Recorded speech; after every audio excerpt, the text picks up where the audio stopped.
ఆయన మీ party MLA కాబట్టి మీరు ఎట్లా చూస్తారు? ఇంకొకటి రెండోది ఏంటంటే భేటీ సీఎంతో భేటీ సినీ ప్రముఖులకు సంబంధించి ఏం జరిగిందంటారు? అక్కడ నుంచి కేసు ఏమన్నా తగుముఖం పట్టిందని అనుకుంటున్నారా? ఈ రెండు సార్ రేవంత్ గారిని కలవడం వల్ల అంటే ముఖ్యమంత్రి గారిని సినీ ఇండస్ట్రీ వాళ్ళు కలవడం వల్ల కేసు ఏదో వీక్ అవుతుంది, కేసు ఏదో స్ట్రాంగ్ అవుతుంది అని నేను అనుకోను. కేసు ఇన్వెస్టిగేట్ చేయాల్సింది రేవంత్ రెడ్డి కాదు, ఫిల్మ్ ఇండస్ట్రీ వాళ్ళు కాదు, పోలీసు వాళ్ళు చేస్తారు.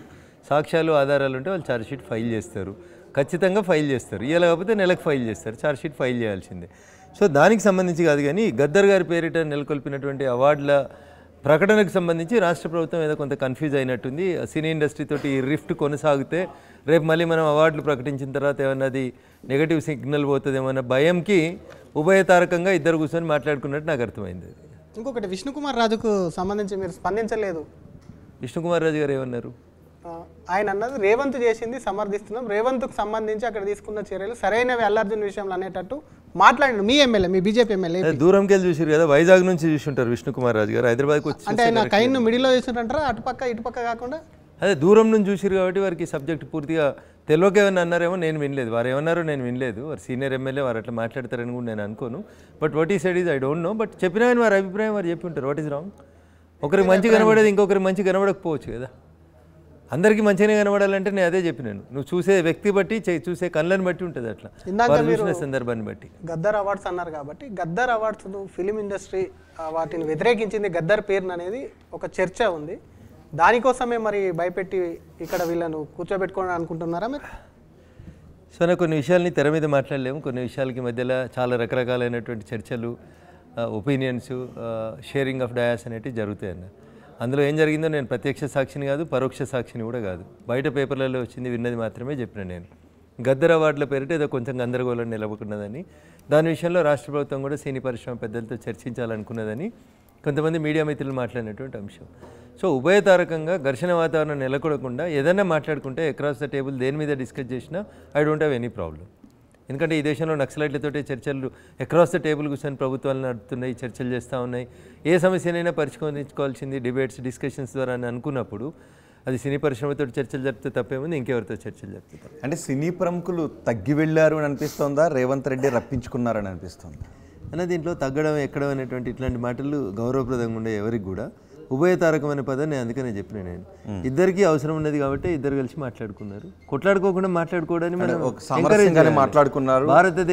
భారతదేశ కోర్టులే కాదు, ప్రపంచంలో ఉన్న కోర్టులన్నీ కూడా మీడియేషన్ చేయండి, ఆర్బిట్రేషన్ చేయండి, కౌన్సిలింగ్ చేయండి అని చెప్తారు. ఆఖరికి భార్యాభర్తలు కొట్లాడితే కూడా రాగానే పోలీస్ కేసు ఎటకుర్రి, కూర్చోబెట్టుర్రి, ఇద్దరిని సంధాయించుర్రి, నెగోషియేషన్ చేయండి అన్నారు. అట్లా వాళ్ళిద్దరే ఒక అండర్స్టాండింగ్ వచ్చి నెగోషియేట్ చేసుకుంటే మీకు నాకు ఉండాల్సిన బాధ ఏముంటుంది? సో దానిపైన మీకు అభ్యంతరాలు ఏమి లేవు? ఎవరికైనా అభ్యంతరం ఉండాల్సిన అవసరం లేదు అంటున్నాయి. మియా బీవీ రాజీ అయితే కేసు క్యా అంటాడు కోర్టులో. అంటే తనుకుంది, భార్య వచ్చింది, కేసు పెట్టింది, భర్త మీద కేసు పెట్టింది. కొద్ది రోజుల తర్వాత ఇద్దరికి జ్ఞానోదయం అయింది, భార్య భర్తలు ఇద్దరు కలిసి ఉంటామన్నారు. జడ్జి గారికి ఉన్న బాధ ఏంది మధ్య? అంటే కొంతమంది టార్గెట్ చేసి పరిశ్రమను తన దగ్గరికి రప్పించుకున్నారు, తను చెప్పాలనుకున్న చెప్పి పంపించేశారని అంటూ ఉన్నారు. అలా కాదు, మంచిగానే చర్చలు జరిగాయి. సమస్యలో ఆ 4 గోడల మధ్యలో ఏం జరిగింది అనేది సినీ పరిశ్రమ పెద్దలనే చెప్పాలి, రాష్ట్ర ప్రభుత్వ పెద్దలనే చెప్పాలి. అంటే ఒక ఇద్దరి మధ్య ఫోన్లో ఏం మాట్లాడుకుంటున్నారు, వాళ్ళ మనసులో ఏమనుకుంటున్నారు కూడా మీరు చెప్పేస్తారు. 4 గోడల మధ్య ఒక 20, 30, 40 మంది కూర్చొని మాట్లాడుకున్నారు అనేది మీకు ఏం తెలియదు, రైట్? అదే ఉభయతారకంగా చర్చలు జరిగినాయని చెప్పిన నేను. అకల్మన్కు ఇషారా బస్, ఇంత మంచిగా చెప్పిన కదనే. అది సినిమా ఇండస్ట్రీకి ఉన్నటువంటి ఇబ్బందులు కావచ్చు, లేదా ప్రభుత్వానికి గద్దర్ అవార్డుల విషయంలో ఉన్న ఇబ్బందులు కావచ్చు. ఇద్దరు కూర్చొని మాట్లాడుకున్నారు. నేను మంచిగా చెప్పిన మా కోర్టు భాషలో, మియా బీవీ భార్య భర్త ఇద్దరు రాజీ పడ్డారన్నా, జడ్జిగా నీకేంది బాధ, నాకేంది పంచాయతీ? వాళ్ళిద్దరు రాజీ పడ్డ తర్వాత కేసు ఏముంటుందన్న?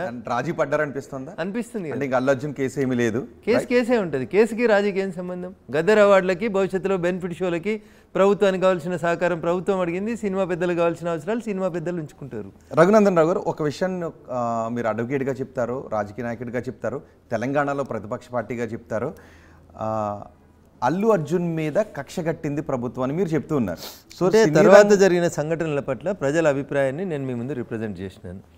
అల్లు అర్జున్ది తప్పు లేదా రఘునందన్ అంటే అల్లు అర్జున్ గారిది కూడా తప్పు ఉంది. ఇన్సిడెంట్ జరిగిన తర్వాత ఇన్సిడెంట్ తెల్లారి తెలిసింది, మరుసటి రోజు తెలిసింది. అట్లీస్ట్ మానవత్వం ఉన్న ఒక మనిషిగా అల్లు అర్జున్ గారు కూడా స్పందించాల్సింది ఉండే.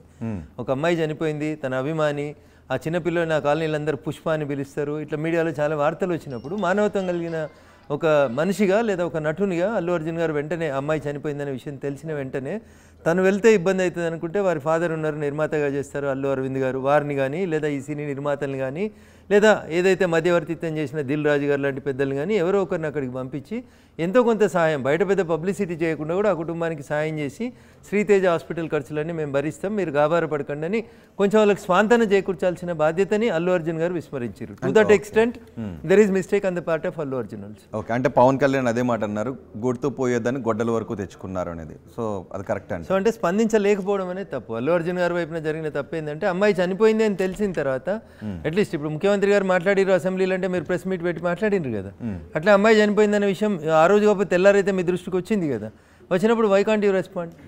మాట్లాడాలి కదన్నా, మానవత్వం ఉండాలి కదా మనకు కూడా. మన సినిమా చూడడానికి వచ్చి మనల్ని అభిమానించేటువంటి ఒక కుటుంబం చిన్నాభిన్నం అయిపోయినప్పుడు ఆ కుటుంబానికి నేను అండగా ఉంటా, ఆదుకుంటా, మీరు బాధపడకండి, అబ్బాయికి అయ్యే హాస్పిటల్ ఖర్చు నేను భరిస్తా, మీడియా ముందు చెప్తే అయిపోయేది కదన్నా. There would have ended the issue. అది నా అభిప్రాయం. మరి వారు ఎందుకు మాట్లాడలేదో వారికి. సో ఇప్పుడు ఫైనల్గా అంటే ఈ క్వశ్చన్ దీనికి సంబంధించి లాస్ట్ క్వశ్చన్ అడుగుతాను, ఫైనల్గా ఏమవుద్ది అనుకుంటున్నారు ఈ కేసులో? ఎందుకంటే ఇంటర్మ్ బెయిల్ పైన ఉన్నారు, మధ్యంతర బెయిల్పై ఆర్గ్యుమెంట్స్ అయ్యాయి, ఆర్డర్స్ రిజర్వ్లో ఉన్నాయి, ఏం జరుగుద్ది అనుకుంటున్నారు ట్రయల్ అంతా అయ్యేటప్పుడు? కోర్టుల విషయాల మీద కోర్టులు ఇచ్చిన జనరల్గా అంటే జడ్జిమెంట్స్ గురించి అంటలేదు, జనరల్గా ఏం జరిగే అవకాశం ఉంటుంది ఇలాంటి కేసుల్లో? ఈ దేశంలో గతంలో జరిగిన అన్ని కేసులు చదివి మీరు ఏం జరిగినాయో అర్థమవుతుంది మీకు, అంతకంటే ఎక్కువ నేను చెప్పేది. ఓకే, 100 కేసులు రిజిస్టర్ అయితే ఎన్ని కేసులలో శిక్ష పడుతుంది, ఎన్ని కేసులలో అక్విటల్ వస్తుంది అనేది కొద్దిగా ఒకసారి ఎన్ని కేసులు వస్తుంది ఆ డేటా ఒకసారి పర్సెంటేజ్ ప్రకారం? 20% కేసులలో కన్విక్షన్ వస్తే చాలా ఎక్కువ ప్రస్తుతం ఉన్న పరిస్థితులలో.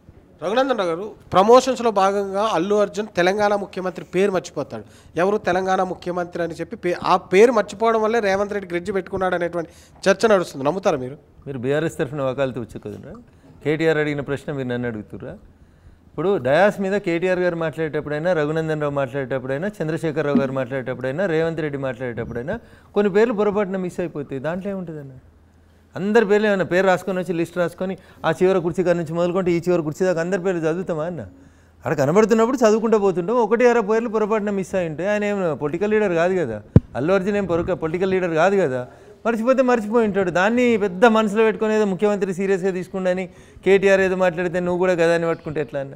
నేను అందువల్ల ఒక చర్చ జరుగుతుందన్న. అదే చర్చ చాలా జరుగుతుంది అన్న, చాలా విషయాలే జరుగుతుంది. నువ్వు పసుపచ్చ కలర్ రంగేసుకొచ్చుకున్నావు, ఏంది తెలుగుదేశంకి సపోర్ట్ చేస్తున్నావు అంటే నేను దీని మీద కూడా చర్చ జరుగుతుంది. ఏముంటుంది చర్చకి శ్రీశ్రీ చెప్తాడు, అగ్గిపుల్ల, కుక్కపిల్ల, సబ్బు పిల్ల, ఇంకా చాలా చెప్తాడు అట్లా. ఆయన ఏది కూడా చర్చకు అనర్హం కాదు, దేని మీదైనా చర్చ పెట్టవచ్చు అట్లా. అందుకని మీరు వేసుకున్న చొక్కా కాడ నుంచి మొదలుకుంటే వారు వేసుకున్నది పింక్ టీషర్టా, పింక్ షర్టా, ఎందుకు వేసుకురు, టీఆర్ఎస్ లేదు కదా అని కూడా అనొచ్చు. నేను చర్చను ఎటైనా తీసుకుపోవచ్చు. అంటే పసుపు అంటే ఓన్లీ తెలుగుదేశం కాదు కదా, శుభ చూసుకుని దేనికైనా వాడతారు, పసుపే పెడతారు ఏదైనా. కానీ అది తెలుగుదేశం పార్టీ కలర్ అని దానికి ఒక గుర్తింపు ఉంది కదా. జనరల్గా తెలుగుదేశం పార్టీ ఏదైనా అకేషన్ జరిగితే వాళ్ళ నాయకులు అదే షర్ట్ వేసుకుని వస్తారు. బీఆర్ఎస్ ప్లీనరీ వేసుకున్న వాళ్ళు అదే. నేను అదే చెప్తున్నా, లేదని నేను అంటలేను, ఉన్నదనే చెప్తున్నా. మంగళానికి, మంచికి, సాంప్రదాయానికి అన్నిటికీ వాడతారు, కానీ ఇది మా కలర్ అని వాళ్ళే ఇటు కొట్టుకుంటారు. అందుకని చెప్తున్నా.